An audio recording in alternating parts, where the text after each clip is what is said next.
Marc. Chapitre 12. Jésus se mit ensuite à leur parler en parabole. Un homme planta une vigne. Il l'entoura du nez, creusa un pressoir et bâtit une tour, puis il la ferma à des vignerons, et quitta le pays. Au temps de la récolte, il envoya un serviteur vers les vignerons, pour recevoir une part du produit de la vigne. S'étant saisis de lui, ils le battirent, et le renvoyèrent à vide. Il envoya de nouveau, vers eux un autre serviteur, ils le frappèrent à la tête, et l'outragèrent. Il en envoya un troisième, qu'ils tuèrent, puis plusieurs autres, qu'ils battirent ou tuèrent. Il avait encore un fils bien-aimé, il l'envoya vers eux le dernier, en disant, « Ils auront du respect pour mon fils. » Mais ces vignerons dirent entre eux, « Voici l'héritier, venez, tuons-le, et l'héritage sera à nous. » Et ils se saisirent de lui, le tuèrent, et le jetèrent hors de la vigne. Maintenant, que fera le maître de la vigne? Il viendra, fera périr les vignerons, et il donnera la vigne à d'autres. N'avez-vous pas lu cette parole de l'Écriture? La pierre qu'ont rejetée ceux qui bâtissaient est devenue la principale de l'angle. C'est par la volonté du Seigneur qu'elle est devenue, et c'est un prodige à nos yeux. Ils cherchaient à se saisir de lui, mais ils craignaient la foule. Ils avaient compris que c'était, pour eux que Jésus avait dit cette parabole. Et ils le quittèrent, et s'en allèrent. Ils envoyèrent auprès de Jésus quelques-uns des pharisiens et des hérodiens, afin de le surprendre par ses propres paroles. Et ils vinrent lui dire, « Maître, nous savons que tu es vrai, et que tu ne t'inquiètes de personne, car tu ne regardes pas à l'apparence des hommes, et tu enseignes la voie de Dieu, selon la vérité. Est-il permis, ou non, de payer le tribut à César? Devons-nous payer, ou ne pas payer? » Jésus, connaissant leur hypocrisie, leur répondit, « Pourquoi me tentez-vous? Apportez-moi un denier, afin que je le voie. » Ils en apportèrent un, et Jésus leur demanda, « De qui sont cette effigie et cette inscription? » « De César, lui répondirent-ils.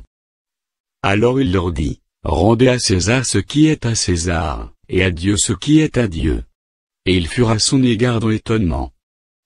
Les Sadducéens, qui disent qu'il n'y a point de résurrection, vinrent auprès de Jésus, et lui firent cette question. « Maître, voici ce que Moïse nous a prescrit, si le frère de quelqu'un meurt, et laisse une femme, sans avoir d'enfant, son frère épousera sa veuve, et suscitera une postérité à son frère. Or, il y avait 7 frères. Le premier se maria, et mourut sans laisser de postérité. Le second prit la veuve pour femme, et mourut sans laisser de postérité. Il en fut de même du troisième, et aucun des 7 ne laissait de postérité. Après eux tous, la femme mourut aussi. À la résurrection, duquel d'entre eux sera-t-elle la femme? Car les 7 l'ont eue pour femme. Jésus leur répondit, « N'êtes-vous pas dans l'erreur, parce que vous ne comprenez ni les Écritures, ni la puissance de Dieu? Car, à la résurrection des morts, les hommes ne prendront point de femmes, ni les femmes de mari, mais ils seront comme les anges dans les cieux.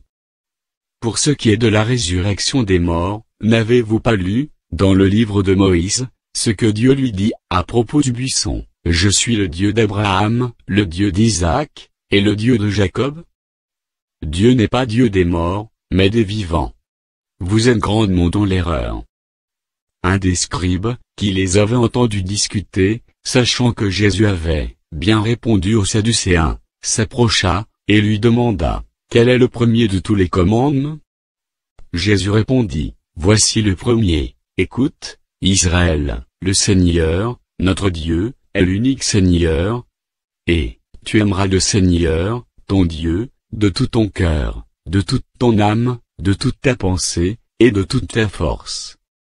Voici le second, tu aimeras ton prochain comme toi-même. Il n'y a pas d'autre commandement plus grand que cela. » Le scribe lui dit, « Bien, maître, tu as dit avec vérité que Dieu est unique, et qu'il n'y en a point d'autre que lui, et que l'homme est de tout son cœur, de toute sa pensée, de toute son âme et de toute sa force, et aimer son prochain comme soi-même, c'est plus que tous les holocaustes et tous les sacrifices. » Jésus, voyant qu'il avait répondu avec intelligence, lui dit, « Tu n'es pas loin du royaume de Dieu. » Et personne n'osa plus lui proposer des questions.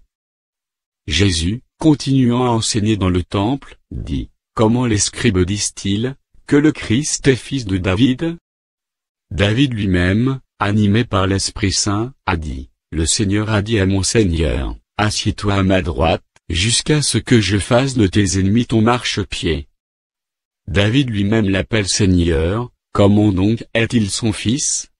Et une grande foule l'écoute avec plaisir. Il leur disait dans son enseignement, « Gardez-vous des scribes, qui aiment à se promener en robe longue, et à être salués dans les places publiques, qui recherchent les premiers sièges dans les synagogues, et les premières places dans les festins, qui dévorent les maisons des veuves, et qui font pour l'apparence de longues prières. Ils seront jugés plus sévèrement. » Jésus, s'étant assis vis-à-vis du tronc, regardait comment la foule y mettait de l'argent. Plusieurs riches mettaient beaucoup. Il vint aussi une pauvre veuve, elle y mit 2 petites pièces, faisant un quart de sou. Alors Jésus, ayant appelé ses disciples, leur dit, « Je vous le dis en vérité, cette pauvre veuve est donnée, plus qu'aucun de ceux qui ont mis dans le tronc, car tous ont mis de leur superflu, mais elle a mis de son nécessaire, tout ce qu'elle possédait, tout ce qu'elle avait pour vivre. »